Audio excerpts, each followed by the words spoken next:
This is Johnny Bluestar. Welcome to Threshold, a global media event. Is the universe just a random dance of atoms, or is it a manifestation of a supremely intelligent architect? Can its purpose, or our purpose here on Earth, be adequately assessed? Can we commune with it, know its intentions, cooperate with its direction? Here, we define Threshold as a gateway state of awareness, allowing mankind to cross into a place of real cognition. Threshold allows us to approach questions of higher reality through the door of experience rather than mere belief. Welcome to Threshold, where we tear away the veil from commercial media, bringing our audience and participants into another realm of reality and enhanced communication.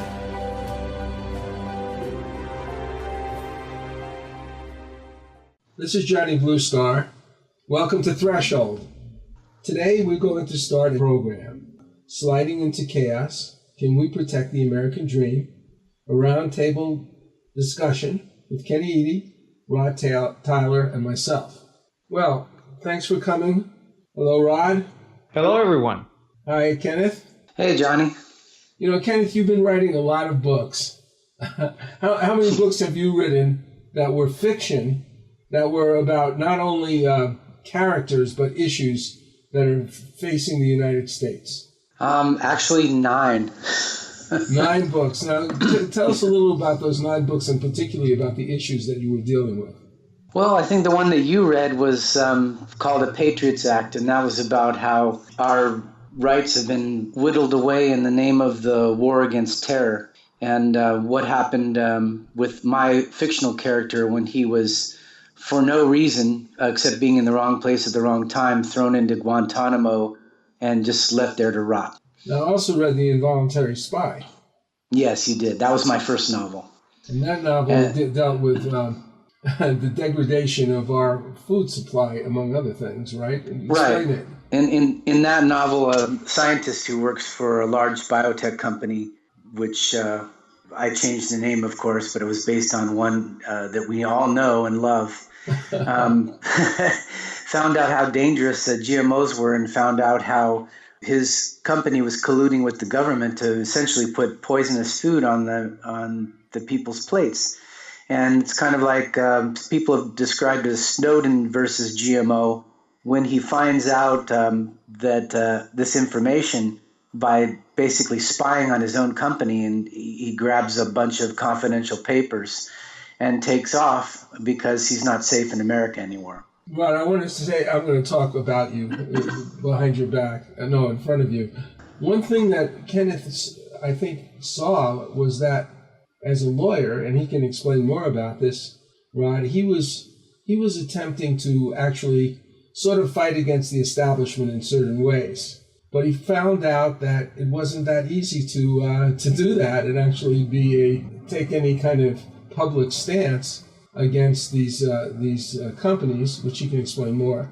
And so he decided he would have to address the issue to the public, and he felt that maybe the way to express this best was not just to express it intellectually, but to express it in fiction. Could you explain more about why you chose this venue? Yeah, there's studies that say that our brain is wired to learn things basically through stories. And that's how the first books were actually written, because they weren't written. They were told from generation to generation. People told stories to each other. And the same stories that became favorites of people around the campfire or in the living room turned into today's first book, which was the Bible.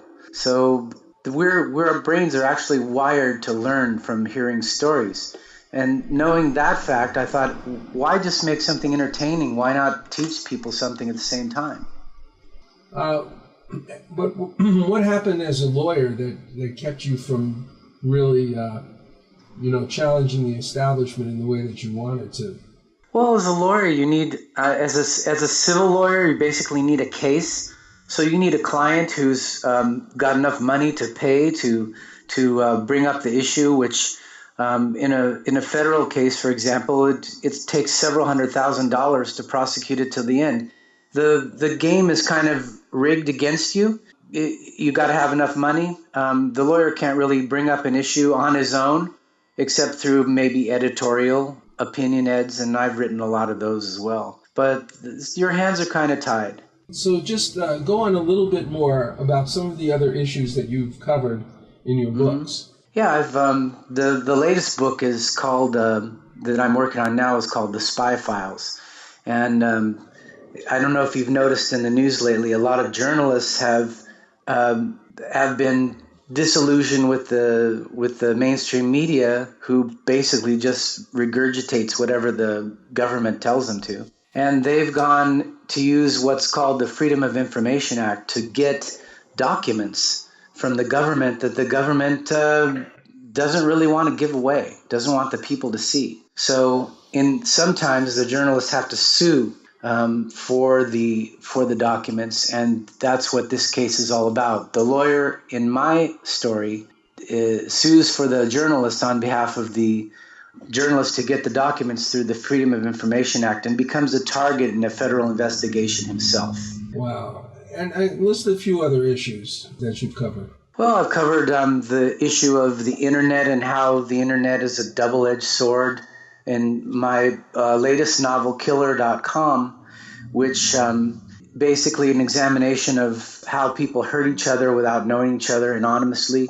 And in this book, the group of cyber slanderers actually hire a killer online to wipe somebody out.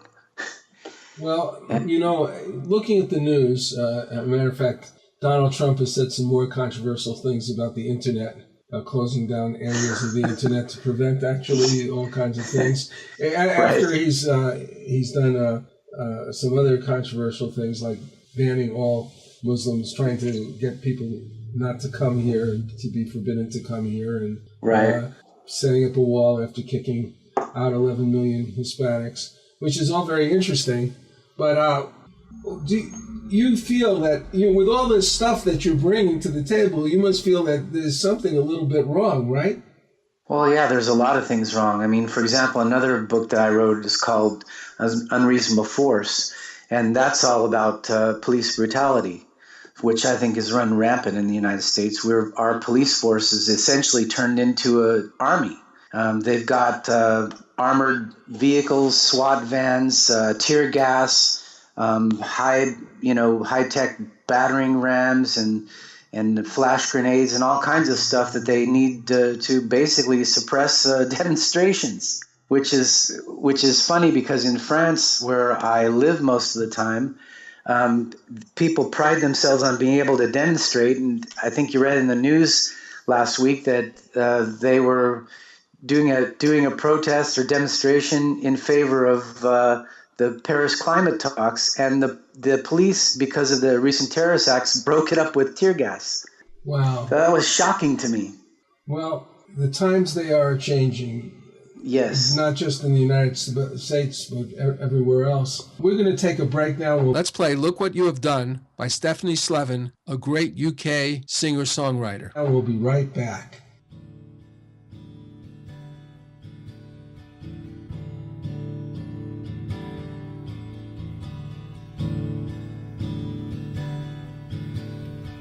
Look what you have done to this little child of mine. Look what you have done, for your darkness has gone blind. You broke and starved her body, and I freed you from your sin. But look what you've done to this child of mine, 'cause you let the darkness in. You cannot be saved, for I gave you a lasting chance. But you chose the path to darkness, and you did the devil's dance. Oh, look what you have done to this little child of mine. Look what you have done, for your darkness has gone blind. Forever in her sorrow, her happiness a show. Little broken girl that nobody wants to know. And I did always love her since the age of birth, but she could not feel my love, for she felt she had no worth. Oh, look what you have done to this little child of mine. Look what you have done, for your darkness has gone blind. And you can see her torment as she cries out in the rain. And I can feel her pain as she always calls my name.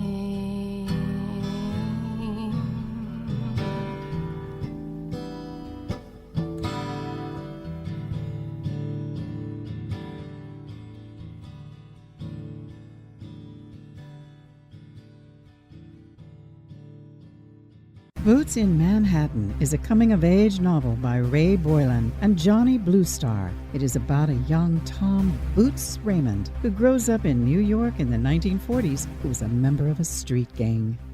My friends and I were about to start our own game of stickball when Rabbit Lacey, the head of the Rattlers, came up to us and tried to move in on our game.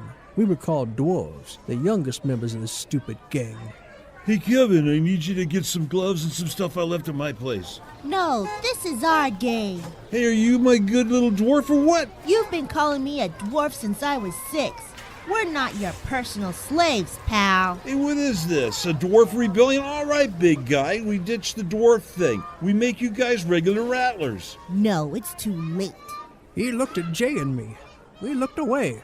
Rabbit was now angry and he pushed Kevin hard with the palms of his hands. Kevin tried to ram him in the stomach, but he stepped aside, throwing Kevin into the curb where he fell to the ground, bleeding profusely at the knee. Still, he managed to get up. My street. Kevin shouted at Rabbit, pointing at him with an angry index finger. Find out more by Googling Boots in Manhattan, a 1940s coming-of-age novel, part 1 of the novel series The Foot Soldier by Ray Boylan and Johnny Bluestar. Google with the words Boots in Manhattan, Ray Johnny Kindle. That's Boots in Manhattan, Ray Johnny Kindle. Nowadays, if you are a serious business person, just getting assistance from someone with a license and a bit of experience may not be sufficient. In fact, your realtor actually needs to be knowledgeable enough to be one of your top advisors. Whether you are facilitating a giant merger or selling your company, there's a lot at stake besides your finances. There is the future value of your current investment, financial freedom, integrity, and overall reputation. If you need this kind of assistance, Sandra LaFlamme is a real estate expert with the experience, reputation, and knowledge qualified to assist you in all your key transactions. Sandra LaFlamme, real estate services with integrity and conscience. Contact her today at 888-366-8070. That's Sandra LaFlamme at 888-366-8070. Hi, this is Johnny Bluestar. We're now discussing how our country, the United States, is sliding into chaos, and can we protect the American dream? Now, Rod, you've done a lot of studies of these things, of what's going on. You're reading news material and articles every single day. You're talking to me about them. What is your opinion? How did you come into this idea that something is wrong? Well, Johnny, we have long discussed the erosion of the civil liberties in the United States. Civil liberties are being destroyed every day in the United States, including the attacks on privacy and many other rights, not only by the Obama administrations, which, by the way, many people thought would actually change things, but actually it's been disastrous for civil liberties in the United States. And it appears that we're not alone in voicing these concerns. A lot of people in the United States are concerned about their freedoms, and we can see that there's a higher awareness of what's happening in the United States. And it's not only what this phenomenon is not exclusive to the United States. There is a widespread movement in all the Western nations to restrict civil liberties and to turn countries into police states. And it is a reality that we're facing, and it's very, very important that we talk about it. You know, I was brought up, as I mentioned to both of you, by a civil rights lawyer, and I know that my father would turn over in his grave if he knew what was happening right now, because it's such an affront to everything that he believed in and everything that I was taught when I was younger. And it's filled me with a kind of despair, but also a kind of determination. So the first thing I'd like to ask is, could it be protected? Could we do something about this? Is there any way to protect the American dream? Ken? Yeah, there is. The problem right now is we have an uninformed public. If people were more informed, and that's what I'm trying to do through my books, if people were more informed, then they'd realize that they have the power in their own hands to control the people who are in power right now, who are basically doing whatever the particular industry who's paying their super PACs and PACs tell them to do. And it's not that expensive to buy legislation. And the problem is that the people will not vote these crooks in Congress out who are taking these bribes. But I mean, to mobilize people or even to get them to be informed, don't you think that's a very time-consuming process? Wouldn't it take years, or could it? It's a time-consuming process, Johnny, and it's also a process that its time has come and it has to be done now, because the more we dive into this abyss that Rod was talking about, of the government just basically shaving away our rights, and the United States and other Western nations are going to turn into fascist states. You know, look at the popularity of a certain presidential candidate right now, who basically is a proponent of all kinds of fascist ideas. Yeah, the popularity of this guy is scary. Yeah, I feel that the playing field is rather narrow, and there really isn't much of a chance that things would work in the presidential elections. But besides that they probably won't work. Even if a president was elected who had, a good heart, he's up against a Congress that seems to me mostly bought and sold. What do you think, Ron? Oh, no, definitely. And, I'm still amazed that we have reached this point, that we have come to this point of rapidly declining feelings of freedom and this widespread dissociation with our political system. It is this political system. It's completely dysfunctional. As Ken pointed out, it's very easy to buy politicians. Now with Citizens United, it's even easier. And the system is rigged against the little guy. And I don't think that it is a failure of our constitutional system. And not only a failure of our leaders, but I think it is a failure in ourselves. That we have become passive, and quite frankly, a little bit pathetic, that we are not doing enough. It's our time to do something, and I believe that just as our government is openly, blatantly trying to strip away, our freedoms, our privacy protections, and increase, the police powers at every level, we have to take action. We have to take action. There's no other way. For my part, I worked with an organization that was trying to put together something like a social network that would be aimed at developing informed members through media, through their own creation of media, through their own studies together collectively, through their development of initiatives with professionals who might help them out, and would be able to particularly be able to initiate campaigns and promote certain people in the primary elections, and to send initiatives with thousands of members signed up for those initiatives to elected representatives. Unless something like that is done, Bernie Sanders is probably trying to develop that kind of political organization old school. Obama used some of that in order to gain his following by using electronic media. But to do it in the right way is going to require, I just don't know, can it be done without doing either an online or offline organization of some type? Because all these advocacy groups, they're disparate, they're not working together. There's no third party that's about to be able to handle things right now. I think social media is the power of the people right now. I think you're right, Johnny. I don't think it can be done without that, because now instead of one newsletter that you print up and mail out to a mailing list, you basically have access to thousands and thousands of people, and a platform that doesn't cost hardly anything, or sometimes is free. But I think that the standard media like LinkedIn or Facebook or Twitter or that's commercial, Johnny. Yeah, it's not going to work, and it's too social or it's too commercial. It has to be really targeted, because this is a very, very big issue.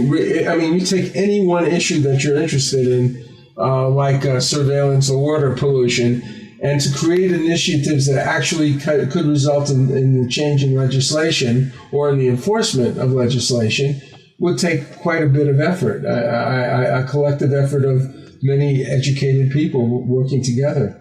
It's true, but you look at the popularity of Bernie Sanders, who should be doing what Obama did, and I mean, think of it. We elected the first black president in history. That's pretty precedential.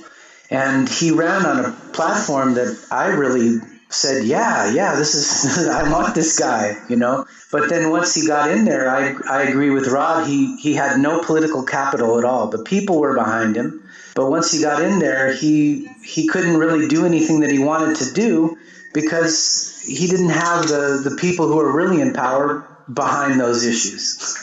Well, they said, okay, now you got in there, now you do what we tell you to do. Well, maybe that's true, that somebody told him that, but I don't think it's just the fact that he didn't have political capital, because he did things that he far in excess of, like things like, he promised transparency, and he definitely knew that the torture policy is not like what we are. He was going to close Guantanamo and he'd do this and do that. Mm-hmm. And it's pretty clear that, to me, maybe I'm wrong, that he never could have believed in what he was saying, because he jumped on the alternative train so fast after he was elected. Is that my fantasy? No, Johnny, I think there's something there. I mean, basically, he's continued the policies that were put in place and continued by the Bush administration. And we've got the most non-transparent government that we've ever had under him. So, no, I think you're right. I think he saw the writing on the wall, and at the same time, he knew people were mad as heck and didn't want to take it anymore, and said what they wanted to hear. And, I for one am... something could have been done at that particular crossroads at the time he was running for election, but it didn't get done. I mean, we saw the biggest bailout of the big banks, which is basically not trickled down to the people. The financial system is completely corrupt and has never been reformed, and now it's going bad again, and it's just being ignored. So, I think he saw the writing on the wall. I think you're right. Now, Rod, I mean, a lot of people in alternative media, and I certainly don't mean everybody, feel that this is part of a much bigger conspiracy, a much more dangerous conspiracy. And I'm going to go to the limits of what this claim is, right? And this claim is basically that the goal of these people whoever is running the show, is basically to reduce the population of the planet and to create a kind of world government, which is sort of like a 1984 Orwellian creation. What do you think of this claim? Am I accurately describing it? Now, I know we're going to an extreme here. Well, it's difficult to ascertain, the extent of their plan, how far it goes. But what we can clearly see, Johnny, is that, and this is a fact. This is what we see. These are the facts. That we have seen a dramatic curtailing of our hard-won civil liberties. This is what we know. This is what we see, right? And the right to vote. This is a very important right. And what we have now with the system that we have in place, even though you have the right to vote, it doesn't mean anything, right? Because it's not one person, one vote. It's millions can buy millions of votes, right? So the system doesn't work, right? The prohibition of torture. Well, they were torturing, right? And now we have, as Ken mentioned, that we have a candidate that has taken very extreme positions, including, saying, well, we're going to bring torture back, right? And the right to personal liberty, right? And due process. Well, we have people that are being detained, without being charged. We have extreme rendition.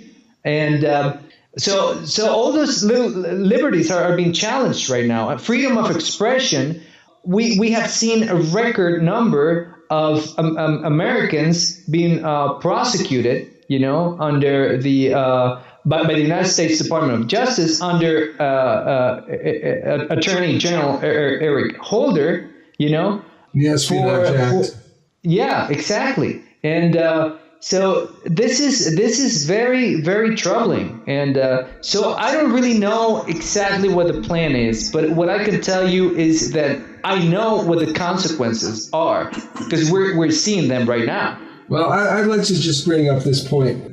I like to dwell on it because whether or not there's a conspiracy, let's look at the facts, or at least what some people would say are the facts, that our water is being tampered with for many, many years through fluoride and other types of contaminants, including some types of pollutions.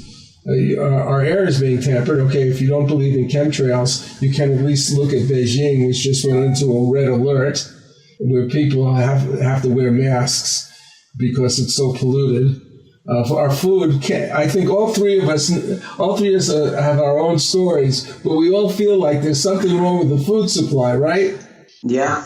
And now then you look at the continual wars, and then you look at the things that are happening in the Middle East and even further with say like the Ukraine, where there's a kind of encroachment by the Western powers on the sort of territorial areas usually acceded to the Soviet Union. So there seems, to the Russian Federation. It just seems like they're playing with war. They are having wars, proxy wars, all over the place. But they're also playing with, unfortunately, I would say, nuclear war. So with all this going on, and the fact that there's kind of a potential for a global meltdown with Japan, Europe, and the United States, and China, all printing money like crazy. You would think that there's something going on. You could think, and whether or not there is a conspiracy or not, there might as well be one, right? Well, yeah. I mean, I agree. I'm not sure if there is a conspiracy. There might be a lot of separate conspiracies, not big grand conspiracy, because every one of these powerful financial elite groups has their own agenda. For example, the GMO foods. Monsanto wants to get into Ukraine. They've bought the biggest seed plant in Ukraine. They're buying up a bunch of land. They're bribing farmers with some educational programs. on how to plant our seeds, basically. And the only problem is GMOs are outlawed in Ukraine, but that's not going to be for long, Johnny. And that's part of what you're saying about the military-industrial complex. Is basically it's its own business, but it's being used by these elites to promote their own causes. For example, in Ukraine, that's one of the causes there is to get that land, which is the heartland of farming in Europe. Well, we're going to go back and discuss this a little bit more. So we're saying, okay, maybe it's hard to pin down if there's a conspiracy, but all these different separate factions seem to all enjoy destroying their sector of responsibility, and we'll be back in a moment.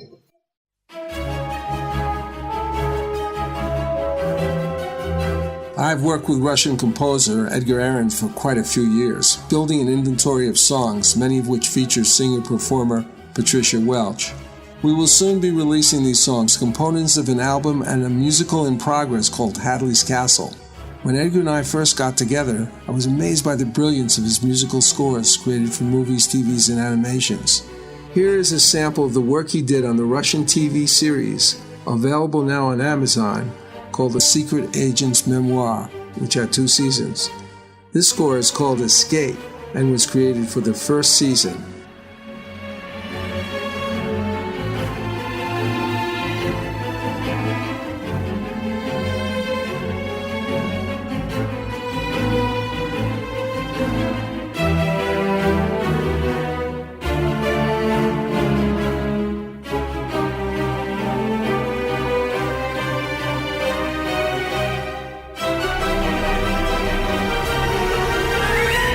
I am very pleased to say that Bridge of Light Productions, a division of New Galaxy Enterprises, is proud to be the contact point for television and film companies seeking information about this amazing composer's work. If you are in the entertainment business and wish to know more, contact me at johnnybluestar@gmail.com. That's johnnybluestar@gmail.com.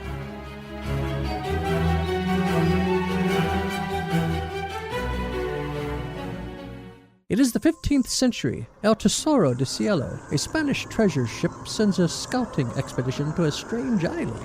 Golden statues surrounding them prove the enormity of their find.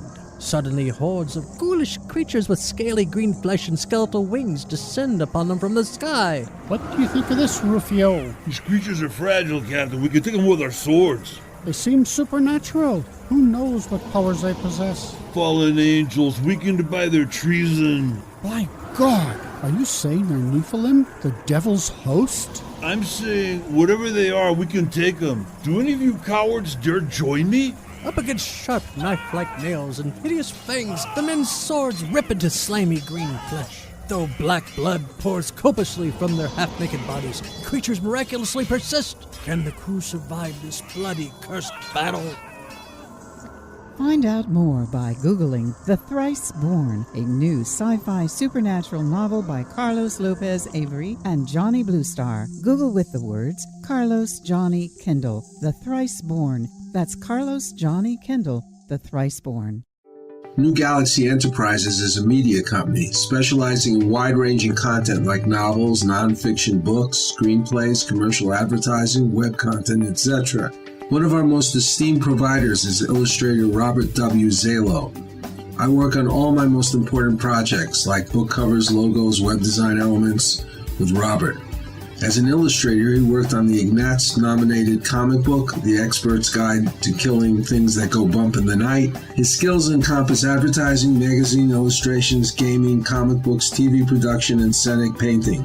His clients include Comcast, Adelphia, Haven Talent, ForceWorks, High Octane Theater, Star Creative Advertising. If you wish to contact Robert, go to johnnybluestar.com and let me know. That's johnnybluestar.com. For artist, illustrator Robert Zalo, an essential component of all the work we do. Maybe he can help you too.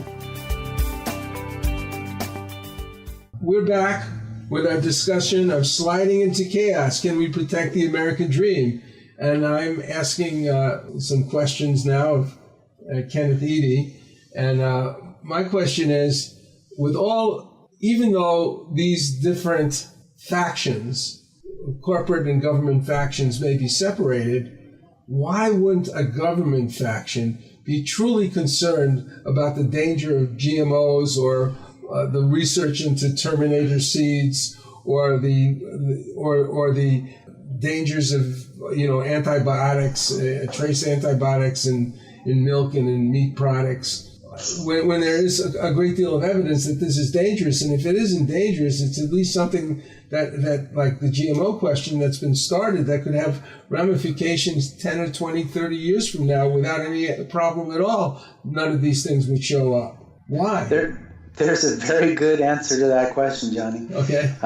The reason why is it's called the revolving door. And the revolving door is a concept where you have people in industry, and they're very smart people, lawyers and executives of these Fortune 500 companies, for example, Monsanto, who are very smart people, and they know a lot about the law and how to manipulate the law. And they are, because our Congress has been bought and paid for, they are the ones who are appointed to our watchdog agencies like the FDA, the USDA, the EPA.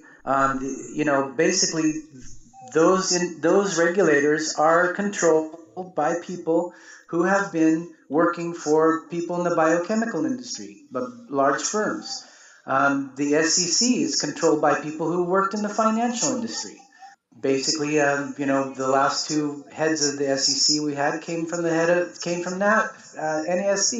FINRA, which is a self-regulating organization that's made up of people in the securities industry. So that's how it works in our government. Well, I understand how it works, but you still have the question of people in the executive branch outside of the agencies, and you have your legislators surely understanding that this is a danger not only to the longevity of people in general, but also to themselves. Why don't they? Are they programmed the same way that the general population are? That they're not concerned about having too much sugar, or having GMOs, or having pesticides in their food? Absolutely not. They're not programmed like the general population. What the thing is, they know the game. They know how it works. How it works is they pick an issue that they want to proceed with, that they feel strongly about. And to get other congressmen or senators on that issue, they've got to give up to one of the other senators or congressmen's issues. And basically, these issues don't pop up out of the air. They don't come about because the congressman himself says, oh, I want to make everything better for the American people. They come in because they're being lobbied and they're getting huge political contributions to push this legislation, which is actually not written by them. It's written by the lawyers for the lobbyists. So they know the game, and they know that they know more than we know because they've got the information at their hands that we don't have access to, basically. But do they feel any sense of a threat to their own self-preservation? I think so. Do they get sick like we do when they eat some of these foods? Well, it's like, does the head of Monsanto eat GMO corn or eat junk food with GMO corn syrup in it? Probably not. But does he know it's bad? Of course he knows it's bad. But these people are it's their career. This is what they do for a living. This is how they make their money. It's how they pay their rent. And to stay there for so many years, they have to play the tunes that the industry tells them to play, because industry is the one that basically pays their bills. So, there's nobody in America except someone who's maybe a self-made man, rich in his own right, and doesn't apply to Donald Trump, by the way.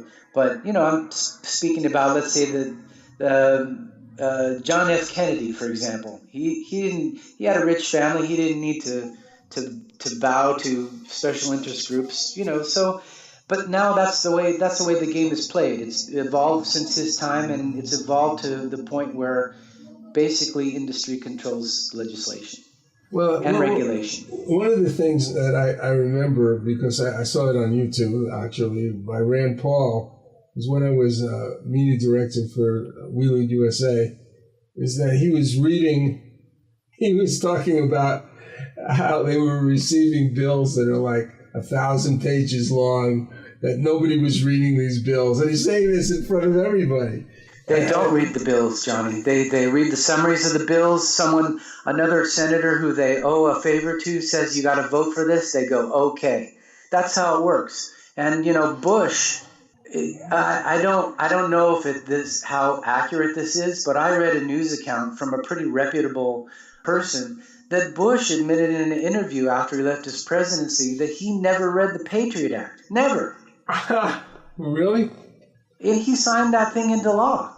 Yeah. So, they don't read. They're too long to read. Look how fast the Patriot Act got enacted, right after 9/11. I'm sure that all these congressmen didn't have the time to study, to research. It was a knee-jerk reaction to the terrorist attacks, and it was an excuse. It's an excuse now for the government to do basically whatever they want. That reminds me, on a financial basis, of the great speed in which these bailouts were handled. Oh yeah, that's another prime example. They printed up trillions of dollars, which the taxpayers eventually have to pay back. I don't know how that's going to work, and basically loaned it for free to the big banks for free. No interest. Even banks like Bank of America, which weren't particularly in trouble, they sort of, here's some money. Yeah, take the money. And the rhetoric was the same thing they do when they go into war. They wave the flag. They pick a principle out of the Constitution or the Declaration of Independence. They always go into war under the flag of democracy, right? Yeah. They always go into they always go into these the financial crisis. We've got to save the banking system. We've got to save the public. All these homes are being foreclosed on. Well, guess what? After the banks were bailed out, all these homes were still foreclosed on, Johnny. And the banks made lots of money. The whole WAMU takeover by Chase was just a leveraged buyout that was orchestrated by the government. It's pretty. Chase got enough assets from WAMU, which is supposedly a failing bank. Chase got enough assets and collected on all their collected on a lot of their bad assets and paid off their investment right away. I want to read you a short poem. I actually read it in another broadcast. It's very short. It's also sort of a short story. You want to hear it? Mm-hmm, yeah. One day, New York woke up and saw the Statue of Liberty gleaming gold. The poem engraved on her pedestal had been removed, and a new poem had been substituted, perhaps by her new benefactors. It was titled The Path to Prosperity. And here's the poem. Give me your well-fed, your rich, your pampered classes yearning to decree the fate of masses hardly worth a stare, demanding all those ugly guarantees, fair wages, unions, jobs, and Medicare. Why don't they just give it up and have some tea? Don't tax the rich, and it will trickle down and rid them of their jobless misery. And if it fails and they all moan and sigh, we can sit back and watch them slowly die, choking on their dreams of liberty. It's not our fault they pushed into our store. What made them think it was a golden door? That's a great poem. Thank you.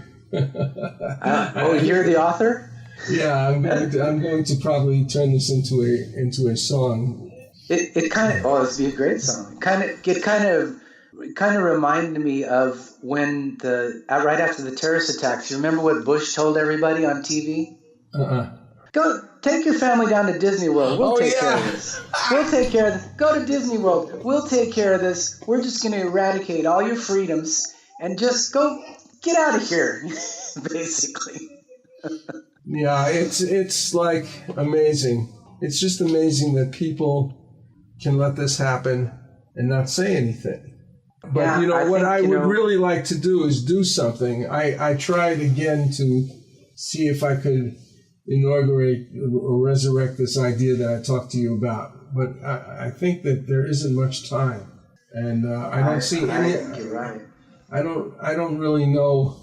You see, I think to create something like a Facebook is it's a pretty sophisticated IT job, and there's a lot of components when you think of dealing with I would create an advocacy group, basically for the human rights, the financial well-being. The basic things that most people who realize what is going on would wake up to. You're right about the IT job, though. I mean, to put all the bells and whistles that you'd want to put in this to make it attractive to people, which is basically my concept of fiction and faction. Yeah. I mean, people want to be entertained, so they buy one of my books, and by the end of the book, they've actually been tricked into learning something important. Well, I think one thing is that the internet has not really served as a place of universally political discussion. No, it hasn't. I mean, it's like everything else in technology. It's a great tool for that, Johnny. Like, remember television? I mean, that was supposed to be the same kind of tool for education. It was promoted as an educational tool. What it is a commercial tool. And so it's Facebook and LinkedIn and all the rest of them. Yeah, it's the commercialization of government, the commercialization of media. Yeah. And just about the commercialization of everything, including prisons, schools, whatever, everything that you can possibly get your hands on anyway. Oh, yeah, for sure, especially prisons now. I mean, let's put everybody we can in prison, and let's not bother to take care of it ourselves. Let's pawn it off to industry and pay them to do it. Well, what I wanted to say, Ken, about the name of this program, Sliding into Chaos, I see so many things that strike me as being unproductive, leading to unproductive chaos, whether it's the way you treat a so-called Ebola, epidemic, or you're dealing with your finances, or you're dealing with the war in Syria. It all seems to be always chaotic, and almost to me, again, I bow to the possibilities that this is a sort of an independent phenomena and not a universal doctrine of chaotic interaction with the world. Is that they're actually doing things that anybody who looks at them seriously will say, oh my gosh, why are you doing this? Why are you risking this? Why are you polluting this? Why are you killing this? What is the point? And some people who are in the more conspiratorial mode, I'm somewhat undecided about certain aspects of this, but they're saying that they're deliberately creating this chaos. And they're deliberately doing things piecemeal to basically pave the way for depopulation. I think that the chaos is a byproduct of a combination of everyone having a different agenda. And that's why it looks like a grand conspiracy, because they're all using basically the same tools to manipulate the government. But I think that, as far as the American public goes, I don't know about the world population, but as far as the American population, we're the biggest consumer base in the world. They need us to buy their crap that they're pumping out. They need us to buy it. They need us to eat it. They don't necessarily want to kill us with it right away. They want us to live a long time. So there's a lot of medicines out there that you can buy through the big, huge pharmaceutical industry that'll keep you alive, Johnny. Don't you know? Well, they may keep you alive unless you partake of some of their side effects, and then you may die a very strange and quick death. That's true. One right. Second, Ken. We're going to take a break now, and we'll be right back. See you in a few minutes. This is Johnny Bluestar. I've worked as a lyricist with Patricia Welch for over 5 years, along with Russian composer Edgar Ahrens, a friend and colleague. Her ability as a singer is simply amazing. She brings a unique and dramatic flair to every song she sings.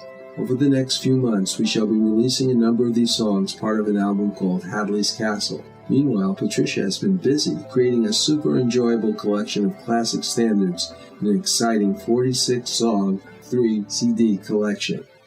Music for great entertaining introduces Cocktails, Dinner, and Dessert with Patricia Welch. 3 hours of continuous music. 46 of the all-time classic standards, spanning decades of hit songs.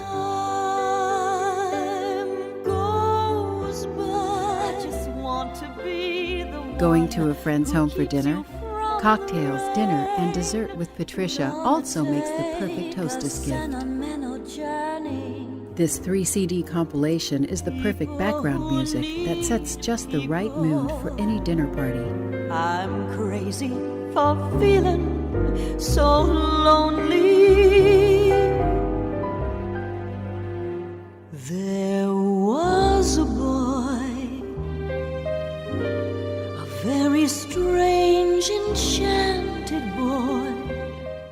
To purchase this album, just go to patriciawelch.com/CD. That is patriciawelch.com/CD. You won't be disappointed. The following is from West Side Warrior, the memoir of Ray Boylan, a Korean War veteran and crime fighter. He was there fighting in the world's coldest battlefield when the Chinese communists invaded. Desperate squad members ran past our foxhole yelling, "Get the hell out of here, there's too many of them!" Again, we saw the Chinese soldiers charging in with opium-induced mindlessness, oblivious of our bullets. Again, we heard the bugles and whistles. Climbing out of our foxhole, Bob dropped 2 hand grenades behind us, and I threw one over my shoulder. Bullets whizzing by our heads, Bob and I became bolts of lightning flashing across the mountainside. Like a hideous film, desperate scenes like this played out on the Tokong Pass for 3 days. Sometimes I played in the scene. Sometimes I could only watch and wonder if it were real, or if I'd be suddenly jolted out of my trance by an RKO usher saying, "Hey, did you kids sneak in here?" To acquire this book, Google westsidewarrior.boylan.kindle. Boylan is spelled Boylan. That's Westside Warrior, Boylan, Kindle. Back in 5 minutes with our special program called Slipping into Chaos. Meanwhile, we'll go out with a smile with my friend Patricia Welch.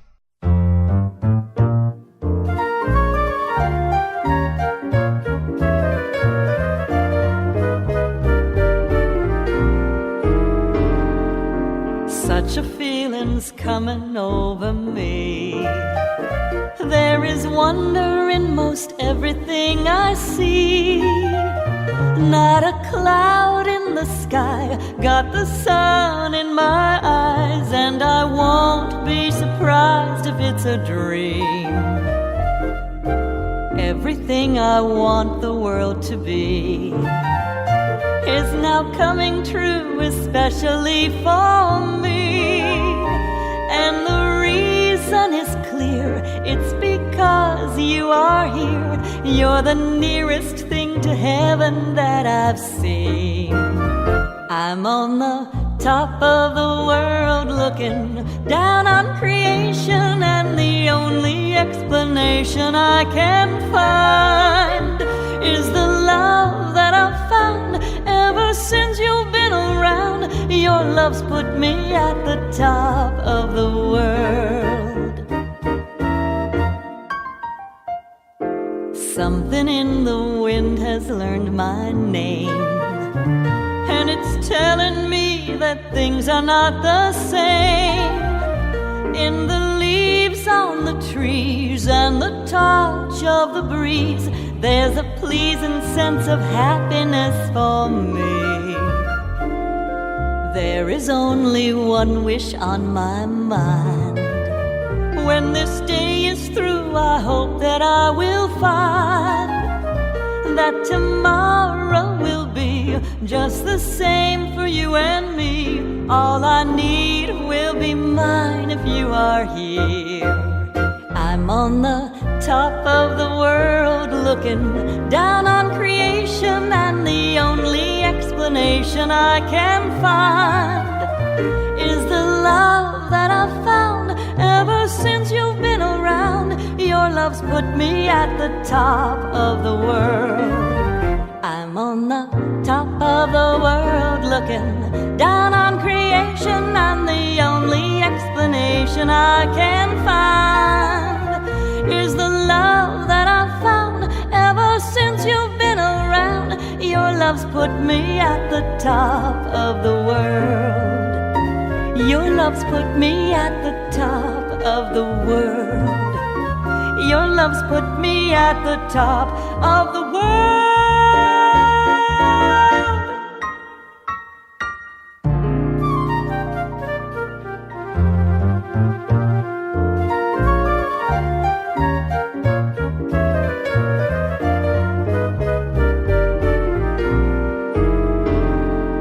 Such a feeling's coming over me. There is wonder in most everything I see. Not a cloud in the sky, got the sun. This is Johnny Blue Star. Welcome to Threshold, a global media event. Is the universe just a random dance of atoms, Or is it a manifestation of a supremely intelligent architect? Can its purpose, or our purpose here on Earth, be adequately assessed? Can we commune with it, know its intentions, cooperate with its direction? Here, we define threshold as a gateway state of awareness, allowing mankind to cross into a place of real cognition.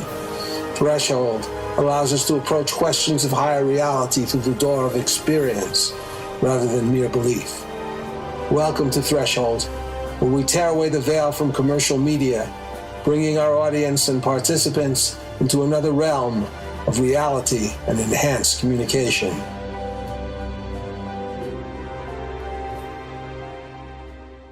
We're back on Threshold Radio. We're with Kenneth Eve and Johnny Bluestar, and this is Rod Tyler.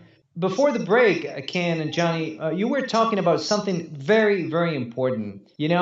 I'd like to call it corruption, American style. When we talk about sophisticated lobbyists, they're very good at what they do.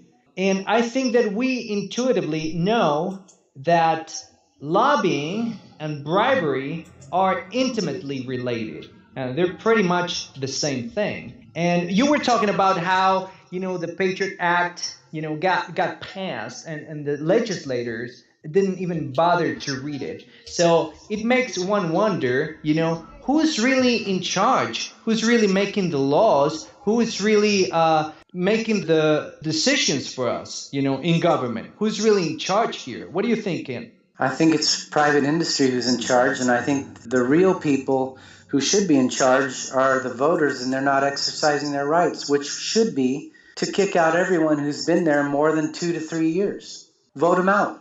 They should be gone. They should be gone, but at the same time, when we have, Citizens United, for example, how is that possible? How can you change your legislators? How can you change Congress and the Senate and elect different people if the system is rigged, if it doesn't work?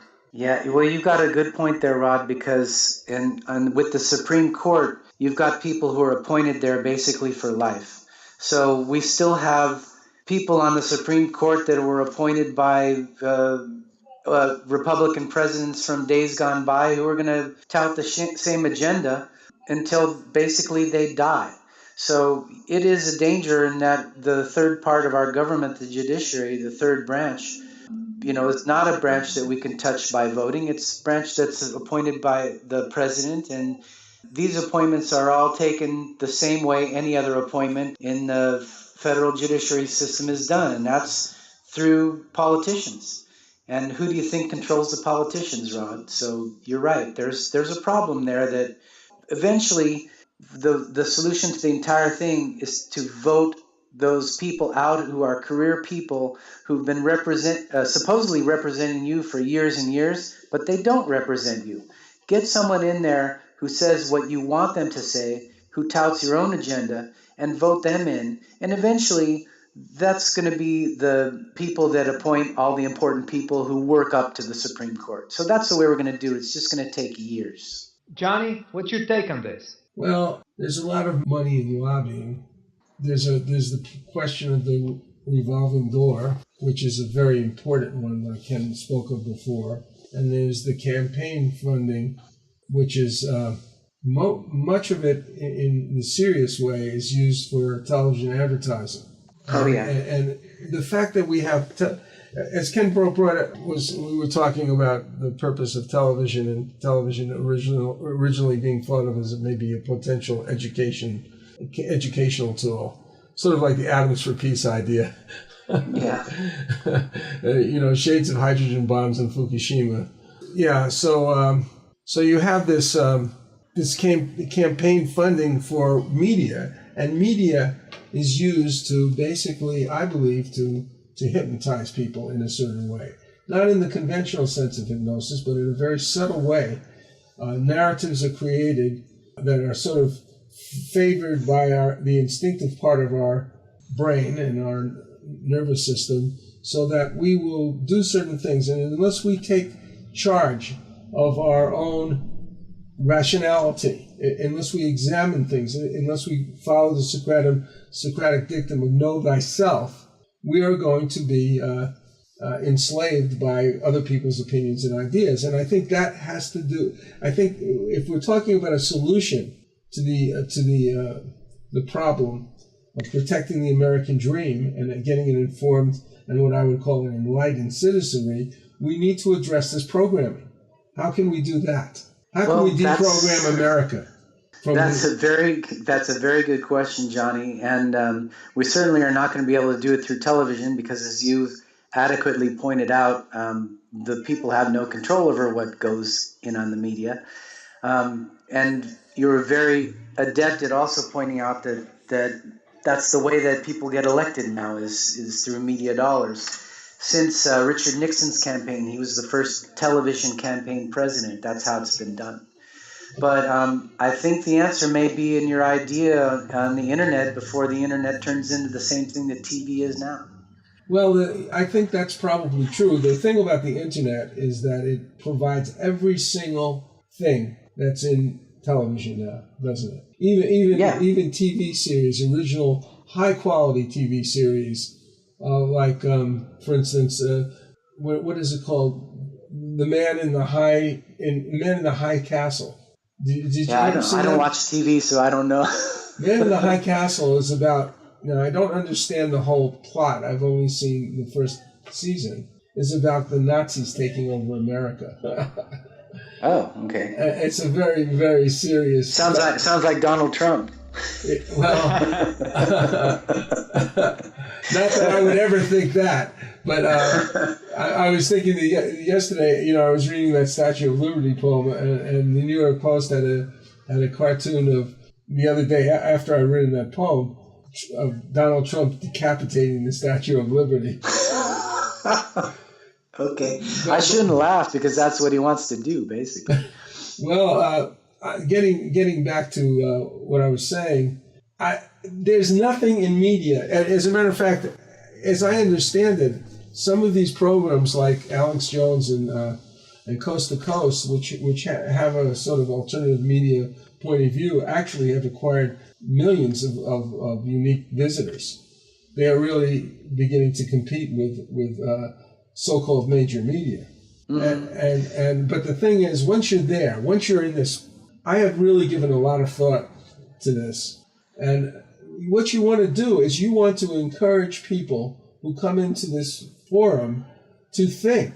And the best way to think is to do exactly what we're doing now, is to discuss issues, perhaps with a little bit of help from somebody who's an expert or several experts in different fields, and actually interact with them and learn from them by discussing it, and particularly discussing things which are of emotional importance. That's what a good, pardon the expression, a good bullshitting conversation was in college, right? You talked about things you cared about.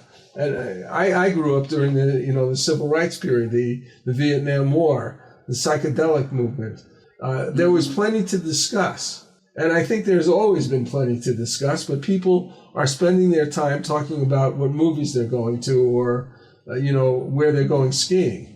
Because that's what the media is telling them is important. I mean, if you look at the 11 o'clock news, you get fed this, to borrow your term, bullshit, and local police blotter, and then the rest of it's entertainment. What are you going to see after the 11 o'clock news? Or let's talk about the first story being the TV movie that they just showed. Since when is a TV movie news, Johnny?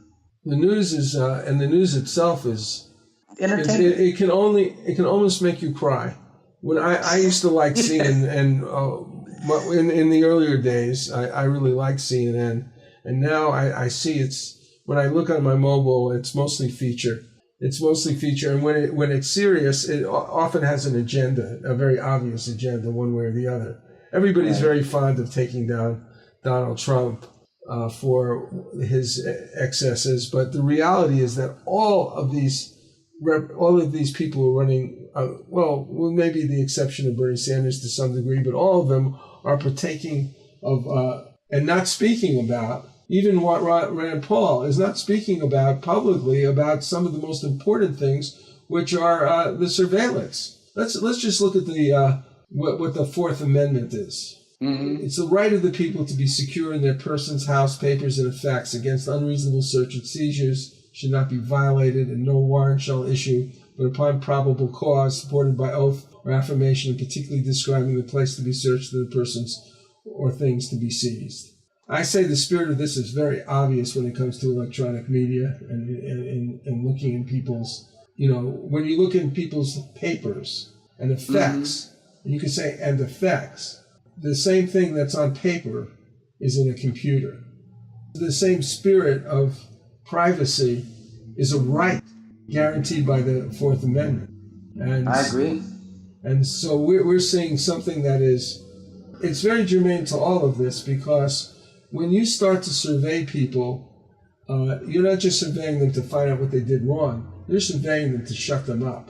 Because you're surveilling them for control, basically. Yeah, you control the psychological. It's like terrorism. Terrorism really hasn't, I would say, destroyed anywhere near as many people as, say, any of these wars, like the Iraqi War. Nowhere near as many people. Nowhere as near as innocent people. I don't mean that we shouldn't go after them. Of course we should go after them. But the thing about terrorism that's so dangerous is the psychological effect that it has. It has a tremendous effect on people, on people's lives, and can result in all kinds of policies and activities that go far beyond the actual danger. What do you think of that, Ron? Oh, no, definitely. And what doesn't help either is the fact that on top of all of that, you have the propaganda machine, working, full steam, and the way that it works, I mean, it's perfect. You have the government doing all these things, and then you have the mass media, which tends to always paint a very simplistic view of things, the good guys versus the bad guys, which justifies pretty much everything, justifies everything, and all of the actions of the government and everything bad that they're doing. Oh, it's just great, And you can cite many examples. This has been the case. For example, we were talking about the situation in Ukraine. Ken was explaining what's really behind, but what do we see? What do we see? What's the justification for that? Oh, it's like, the freedom. Also, they're fighting for their freedom, right?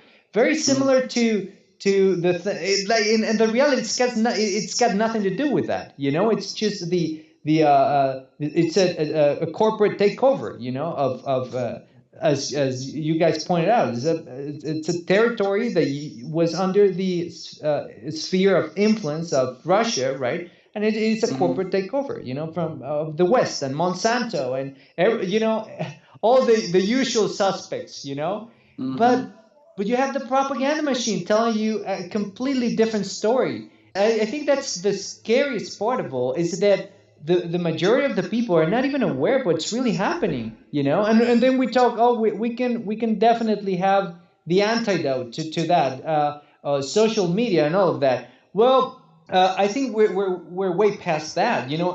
The other day I was reading about something that out of every dollar spent on the internet, 50 cents go to either Amazon or Google, So pretty soon, there isn't going to be anything to do on the internet, because it's, as Ken said, it's pretty soon going to be just like television, It's going to be expensive, so you're not going to be able to afford it, So, well, those are just my 2 cents, Yeah.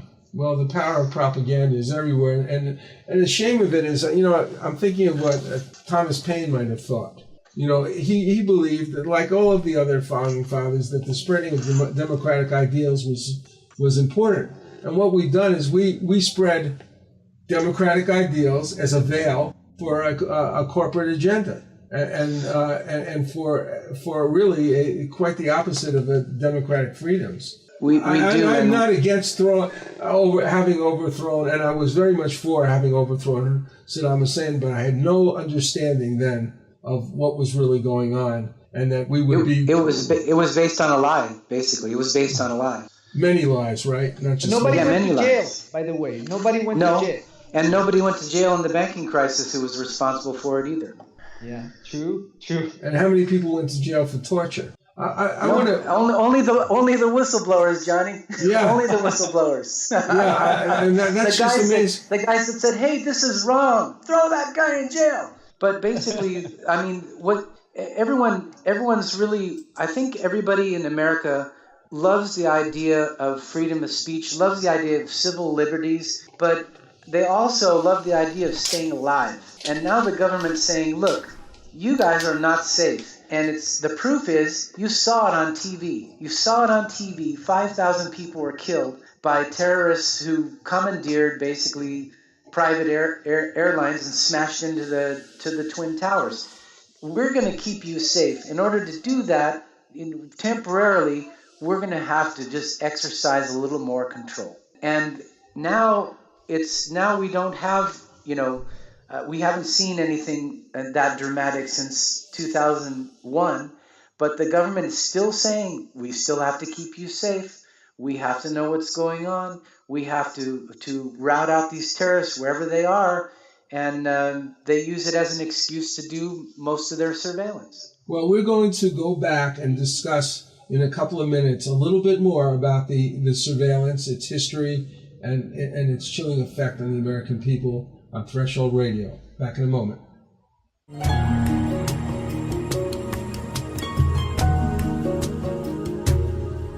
She's an angel with a bended wing. You know that she is grounded so that she will sing, not fly away. She's an angel with a golden heart. You know that she can make the wind do tricks all around you. Autumn wind and all the angels flying low. Autumn love, you can feel it, and you just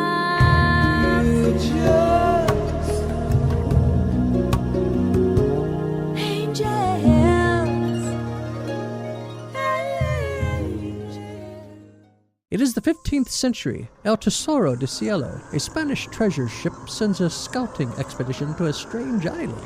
Golden statues surrounding them prove the enormity of their find. Suddenly, hordes of ghoulish creatures with scaly green flesh and skeletal wings descend upon them from the sky. What do you think of this, Rufio? These creatures are fragile, Captain. We can take them with our swords. They seem supernatural. Who knows what powers they possess? Fallen angels, weakened by their treason. My God! Are you saying they're Nephilim, the devil's host? I'm saying, whatever they are, we can take them. Do any of you cowards dare join me? Up against sharp knife-like nails and hideous fangs, the men's swords rip into slimy green flesh. Though black blood pours copiously from their half-naked bodies, creatures miraculously persist. Can the crew survive this bloody, cursed battle? Find out more by Googling The Thrice Born, a new sci-fi supernatural novel by Carlos Lopez Avery and Johnny Bluestar. Google with the words Carlos Johnny Kendall, The Thrice Born. That's Carlos Johnny Kendall, The Thrice Born. This is Johnny Bluestar. I've worked as a lyricist with Patricia Welch for over 5 years, along with Russian composer Edgar Ahrens, a friend and colleague. Her ability as a singer is simply amazing. She brings a unique and dramatic flair to every song she sings. Over the next few months, we shall be releasing a number of these songs, part of an album called Hadley's Castle. Meanwhile, Patricia has been busy creating a super enjoyable collection of classic standards in an exciting 46-song, 3-CD collection. Music for Great Entertaining introduces Cocktails, Dinner, and Dessert with Patricia Welch. 3 hours of continuous music. 46 of the all-time classic standards, spanning decades of hit songs.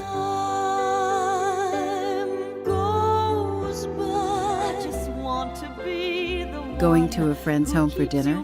Cocktails, Dinner, and Dessert with Patricia also makes the perfect hostess gift.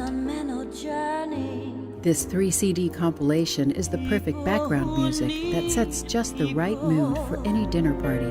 I'm crazy for feeling so lonely. There was a boy, a very strange, enchanted boy. To purchase this album, just go to patriciawelch.com/CD. That is patriciawelch.com/CD. You won't be disappointed. Welcome back to Threshold Radio. This is Kenneth Eade with Johnny Bluestar and Rod Tyler, and we're talking about Sliding into Chaos, the disappearance of the American dream. Right. You know, Ken, NSA goes back to 1952 when it was established. Mm-hmm. Yes. But there was a court case in 1973 called U.S. versus the U.S. District Court. And the court stated, this is the Supreme Court, the majority stated, the price of lawful public dissent must not be a dread of subjection to an unchecked surveillance power, nor must the fear of unauthorized official eavesdropping deter vigorous citizen dissent and discussion of government action in private conversation. For private dissent, no less than open public discourse is essential to our free society. Now, when they did that, 2 years later, the Church Committee, remember them? They were assigned to investigate the intelligence organizations, and they found out that this little publicly known organization called the NSA had violated Fourth Amendment rights, particularly in the area of Project Minaret, colorful name, which had been developed to target peace and black power organizations by engaging in wireless wiretaps. Now, this was at a time when hardly anybody knew about it, and we're talking about 1973. I just want to bring up one more thing. In 1978, the New York Times commented after the FISA law was signed into law by Congress. The Foreign Intelligence Surveillance Act, or FISA, governs the surveillance of people in the United States for the purpose of collecting intelligence related to foreign powers. A secret court, known as the Foreign Intelligence Surveillance Court, that's FISA, was created to hear requests for such warrants. Safeguards were put in place to ensure that investigators pursuing criminal matters did not obtain warrants under FISA that they could not get from an ordinary judge. So you see here that you're beginning to get the thing, well, we're going to have a secret court. We're going to do, but we'll still get some kind of warrants. Well, we know that things got a little bit more racy than that. And now, Johnny, they've even, the worst parts of FISA have been continued under what they've labeled to be the USA Freedom Act, which is kind of like a non sequitur, or, to call it that. It's double think. Yeah. You call the opposite something that. Exactly. Yeah. So they still have the power to do that, and they in fact are doing it. The American Civil Liberties Union points out that not only the NSA, but the FBI, the Department of Homeland Security, and even local agencies are basically looking at private communications. And it doesn't go at just looking. They're not just doing this for entertainment. They're putting together watch lists, like remember the McCarthy hearings? Sure. I actually remember seeing them. Yeah, that's where we're headed now. We've got the do not fly list. We've got people not getting jobs because they found out that the government's been looking into their private affairs, and we've got people who are being hassled by the authorities over what they're getting, which you pointed out that the Bill of Rights says they're not allowed to look at without a warrant. Yeah. Well, it's just, the further we get away from the amendments themselves, and we have all this sort of foundation of new law that dilutes and dilutes and dilutes, it really is kind of strange. Right? Well, and there's a troubling development too. Surveillance is not just for governments. Not just for government. It's not just for communists and dictators. Now we know that supposed democratic states, like the United States, are investing heavily, in keeping and actually strengthening the technologies for surveilling everyone.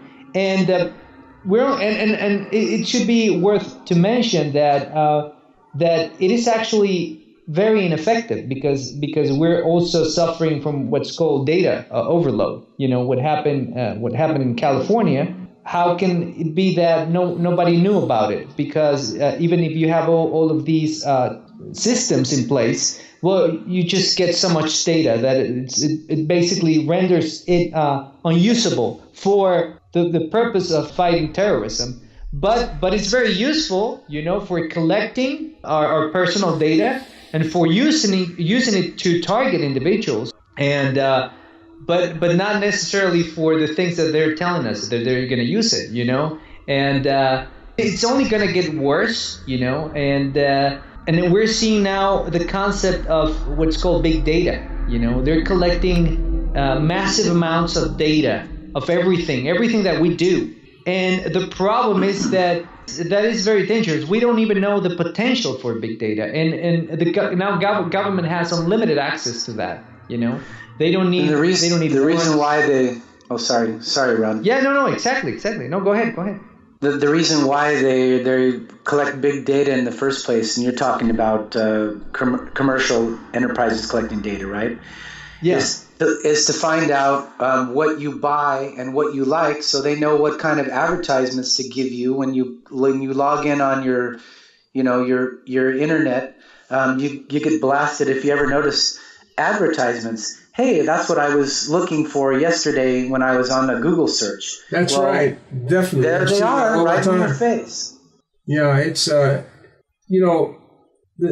thing about it is that if you were a serious terrorist, not one of these people who's kind of programmed by accident by some crazy radical organization, and slowly they slip into a jihadist mentality or a white supremacist mentality, whatever it is that allows them to go ahead and kill people. But if you were an organization that was more rational in certain ways, well, you would do everything possible to hide from the internet. You would do everything possible to circumvent that.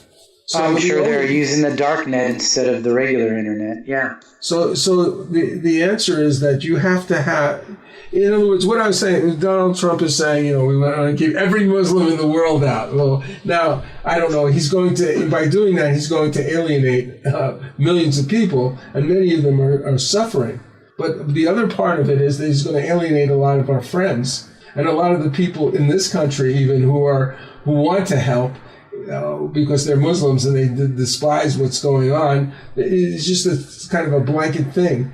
But whereas if you were going to seriously do this, you would have to have true human intelligence. You would have to do this in a very careful way, and yes, you don't do it in a way that obstructs our civil liberties. But you do issue warrants. You do things in the right way, and you don't do them totally in secret. Perhaps there has to be a certain amount of secrecy initially, but it's not that kind of thing that you want to hide. You want to be able to actually have reasons to survey people. And I don't think that for a minute that people shouldn't be surveyed with all this going on. We have to do some kind of detective work. We have to protect ourselves. But I don't think that it's not just that in other words, if you say torture is wrong, you don't torture people. You find another way to interrogate. If you say the Fourth Amendment is right, you don't just go ahead and find every way to evade that responsibility. You find how to survey people in the correct way according to that amendment. Right. Well, we're going to take a break now and see you in a while. Thank you.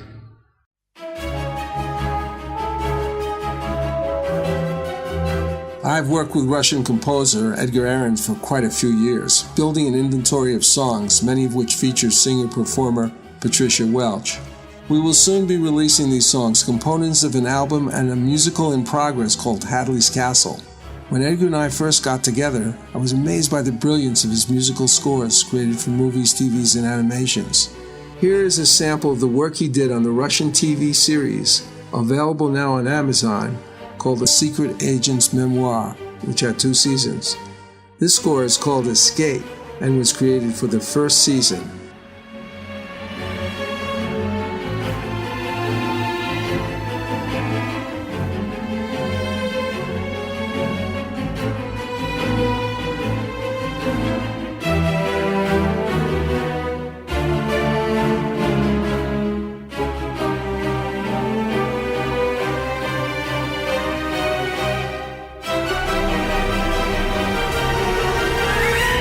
I am very pleased to say that Bridge of Light Productions, a division of New Galaxy Enterprises, is proud to be the contact point for television and film companies seeking information about this amazing composer's work. If you are in the entertainment business and wish to know more, contact me at johnnybluestar@gmail.com. That's johnnybluestar@gmail.com.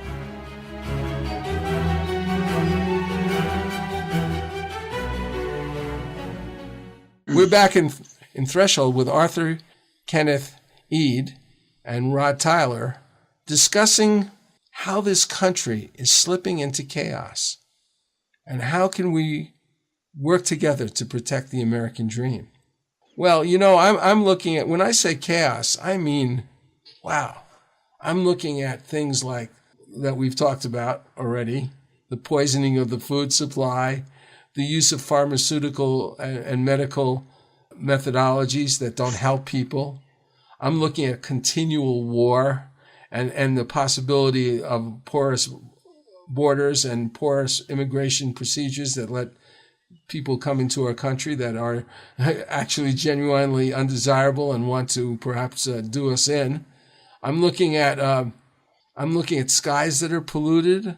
I'm looking at water that's polluted, food that may be irradiated, where antibiotics traces are found in the food, hormones, all kinds of preservatives. It's just, to me, a complete mess. And the policies that are letting this happen, you know, some people say they're on purpose, and some people say they're a collective conspiracy, and some people say they're just complete idiocy. But whatever they are, they're not giving people a real secure feeling about living in the United States. How would you describe this chaos that we're slipping into, Ken?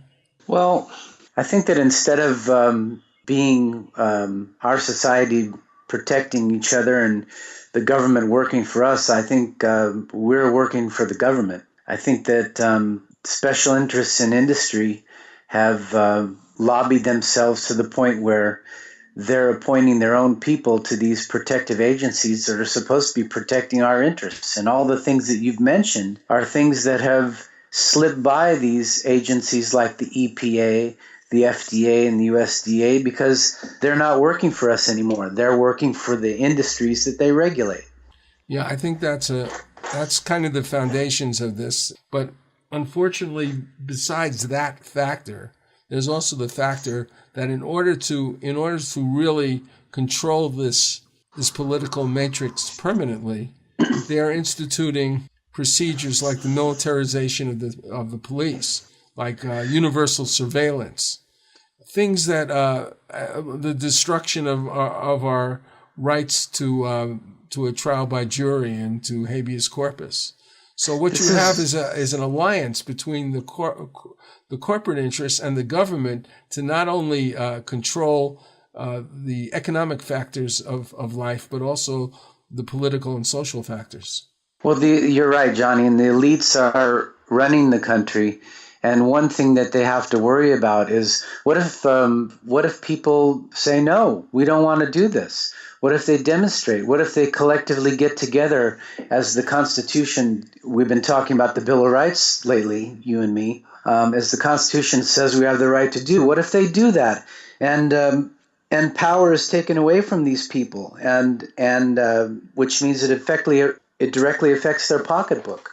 They don't want this to happen. That's why we're moving toward a police state or a fascist state where they can control us with basically military police, which we're seeing more and more, moving toward this trend.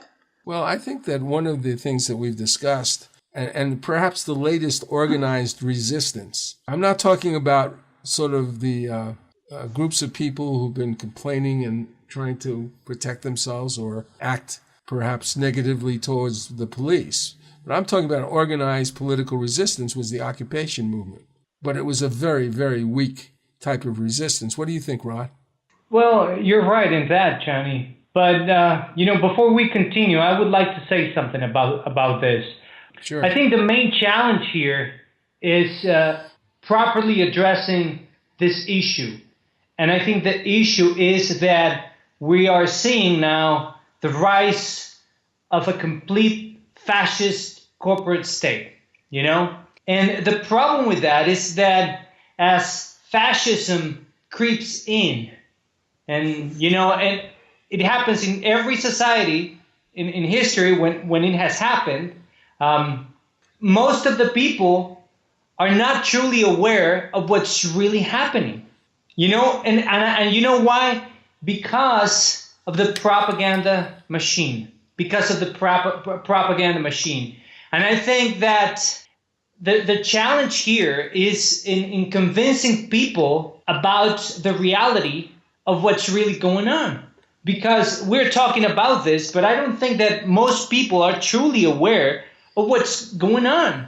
And fascism, it's a term that properly describes what's going on. But the problem is that people tend to associate that term with a jackbooted thug, coming to your door in the middle of the night, and taking you to some prison, right, to be tortured, and that might happen in the future. I have no doubt of that, by the way things are going. I think it may have happened already, but it happens to just certain selected individuals who are subject to. Even right now, there have been individuals in this country who've been subject to perverse interrogation techniques and certainly detention without any cause and all kinds of things. But Rod is right, Johnny, about this propaganda. And you know what they use as propaganda, and that's why people don't notice. They use patriotism. Hermann Goering said it.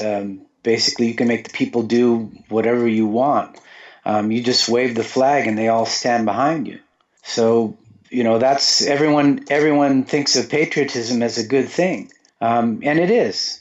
But what they will do is they will use it to rally behind their fascist causes. And that's how we'll get into this. Well, one of the things that I like looking at the history of Nazi Germany, its development, I think what really happened here is that, first of all, Hitler developed a sort of elite core of followers who really weren't all that influential at first.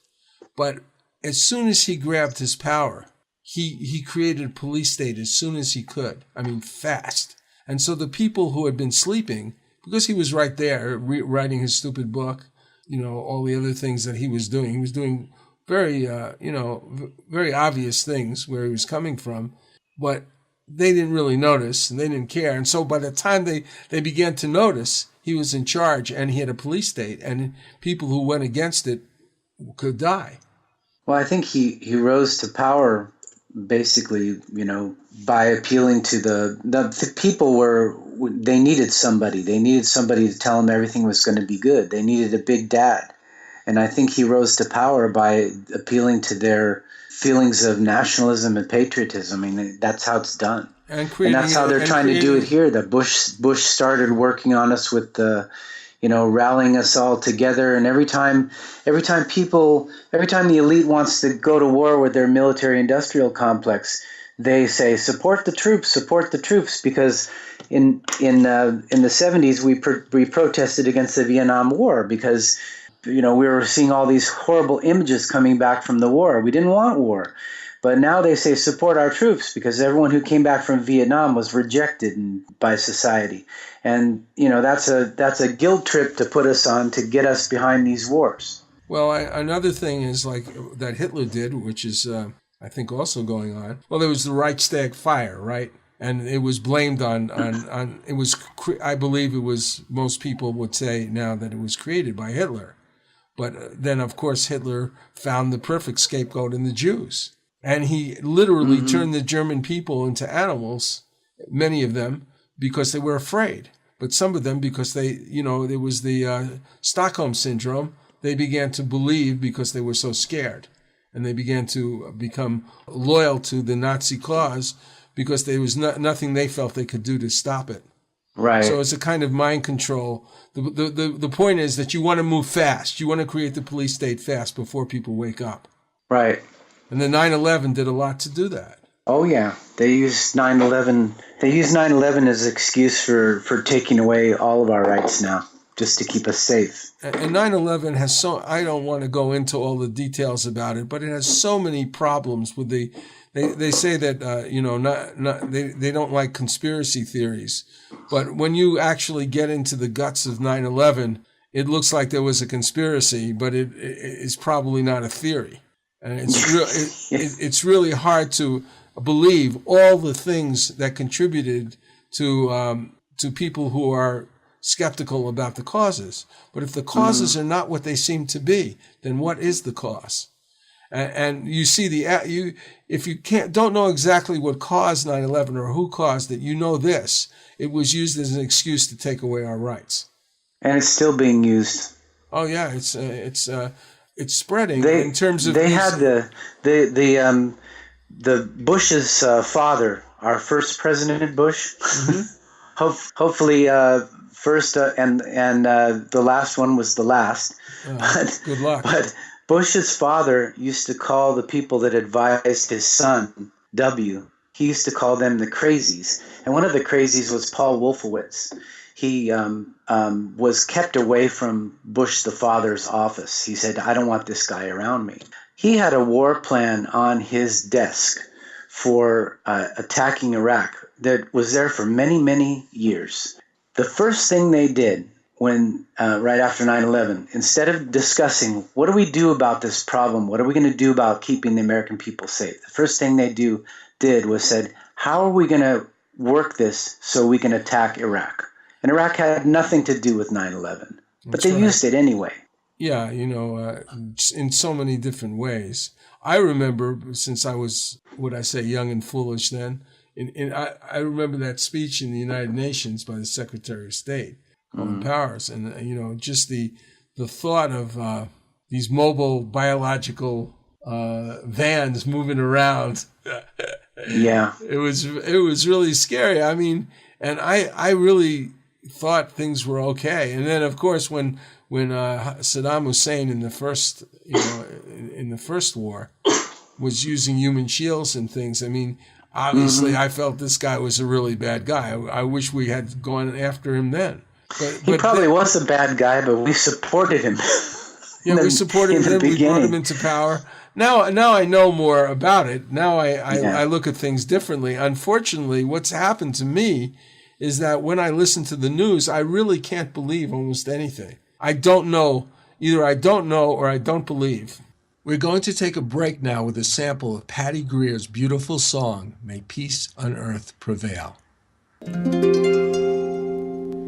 May peace prevail on earth, and let the children sing. Magic fills the air, song. May peace be in our homes, a love that's very true.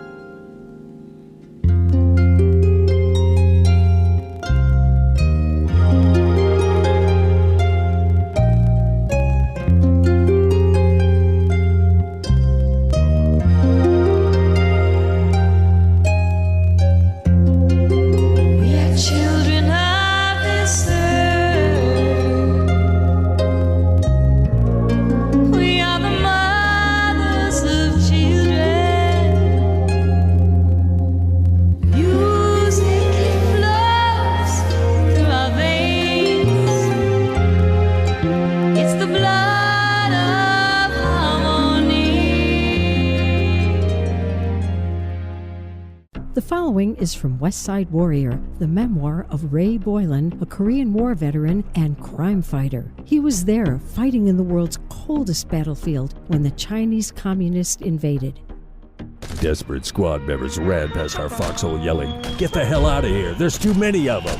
Again, we saw the Chinese soldiers charging in with opium-induced mindlessness, oblivious of our bullets. Again, we heard the bugles and whistles.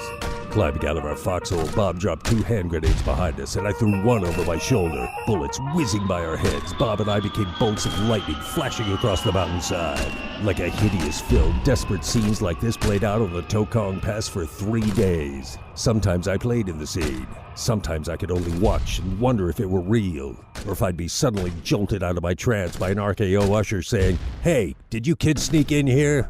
To acquire this book, Google westsidewarrior.boylan.kindle. Boylan is spelled Boylan. That's Westside Warrior, Boylan, Kindle.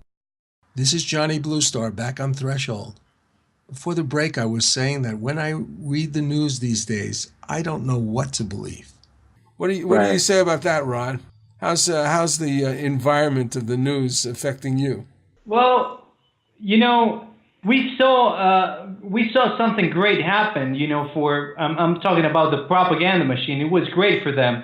The war in Iraq is a great example. We saw massive amounts of brainwashing taking place. Mind control at its best. Ken was talking about the war in Iraq. The lies, that they spread about Iraq in order to justify the invasion, and how the propaganda machine, did its job beautifully. And, the neocons, they prepared this plan. They went into Iraq with every intention of destroying Iraq. It's that state that was created 80 years before, They wanted to totally tear it apart, including the army, the government, probably with the exception of the oil ministry, But the intention was to break up the country. And guess what? They achieved it. They did it. And there are so many lies. And still, to this day, it's incredible. After everything that we know, they are still spreading some lies. One of those lies is that, the truth about Iraq, was not known before the invasion, right? It's just that they didn't know. It's incredible, right? And I think the saddest part about that is that not only were Cheney and Bush, claims propagated, throughout the world, but not only that, but the credibility, of the mainstream media, was totally destroyed, because they went along. And it was clearly established, We saw that after 9/11, and now, and then during the invasion of Iraq, we saw that they willingly went along, and that's when you knew. That's when you knew that the media, as you had known it, as a guarantor of free speech, right? The Fifth Estate was gone. Well, right? It's just amazing how easy it is to find some of these facts about the Iraq War and who exactly knew what. I don't mean that the internet and what you see on the internet is categorically true in any way, but I don't think it takes much of an effort because a lot of this is public knowledge.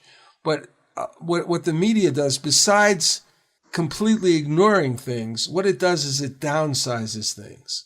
You'll see certain things about this, about, for instance, Curveball, who was talking about these. He was somebody who was being interrogated in Germany, and he was talking about these mobile biological units I mentioned before, and we were told that this information was not accurate. It was not good intelligence, yet it was used in the State of the Union speech. Also, Johnny, when I have I'm a personal witness to how the media slanted everything during that war to support the government's position. Right. I used to live between the United States and France. I'd go back and forth every month. When I was in the United States, I watched the news and it would give you little video game type things that'll show you what happens with these smart bombs that only hit military installations right. and don't hurt any people. And then you come back to France and you turn on the TV and you see where these hospitals and schools have been blown up. Now they call it collateral damage. And the water and the infrastructure for water, the water supply. Everything. And you see these people suffering, bloody, missing arms and legs. And you don't see that in the news media in America. Never. When we have a war, all you see is this, shock and awe from a distance. And what do you think's happening with the city of Baghdad being destroyed? People are dying. That's what's happening. And they don't give the accurate numbers of the casualties. They've never told us how many people died in Iraq. Only U.S. servicemen, and it's a small percentage compared to the number of civilians who died in that war. Well, speaking about the propaganda machine that Rod spoke of before, the idea, I remember, the so-called surgical strikes. And then I also remember the details of the aftermath of the war. And that is just about as insidious as anything else. That you would absolutely destroy a country and talk about surgical strikes. Well, not only that, I mean, the first Bush, when he wanted to do this, he got together an international coalition and got a UN resolution. The second Bush, he couldn't get a UN resolution for obvious reasons. So he just went ahead and made his own coalition of, whatever small countries he could find to bribe or bludgeon into submission. And this was a completely illegal war from international law standpoint. Well, I think that the truth is that probably almost every war since World War II was a sort of an illegal war. Even the Korean War, which had backing of Congress, basically was a United Nations war where Congress did not really declare war. So none of these wars are declared. The idea of the declaration of war has been mitigated by the War Powers Act, but even so, even that is mitigated. It seems like, again, you have this executive authority, which is another cornerstone of fascist government. And you also have the desensitization of the people by using words like war, which should be a bad word. I mean, it was a bad word when I grew up. It's not a bad word anymore. Now we've got the war on drugs, the war on terror, the war on this, the war on that. It's a good thing. And when we have a war, everyone rallies behind the president and supports the troops, no matter, what this consequences may be to the country that we're invading. And no matter whether the people have any reason or to think that we should be doing this. I don't think that anyone thought we should be going into Iraq. And it was all based on a lie, as Rod pointed out. With that unpleasant note, we need to take your leave. If you have listened carefully to the show, you understand why we titled it Slipping into Chaos. America, we are counting on you to regain your footing. A special thanks to Patricia Welch for her song, Top of the World. Check out her CD at patriciawelch.com/CD. That's Patricia Welch, WELCH.com/CD. Thanks to Stephanie Slevin for her song, Look at What You've Done. Check out her fabulous songs on Reverb Nation. Thanks to Patty Greer for her songs, Autumn Glow and Let Peace Prevail on Earth. Patty Greer is a filmmaker specializing in the chronicling of critical information about crop circles. Visit her website at pattygreer.net. That's Greer, pattygreer.net. Please note, the books, West Side Warrior, Books on Manhattan, and The Thrice Born have all made it to #1 bestsellers in Kindle. Special thanks to Ryan, Erna, and John Stiles. Vegas All Net Radio gives full support to its incredibly diverse programming, and we're proud to be part of its stable. And finally, thanks to the great Hassan Khan for his extraordinary work. See you next week. May peace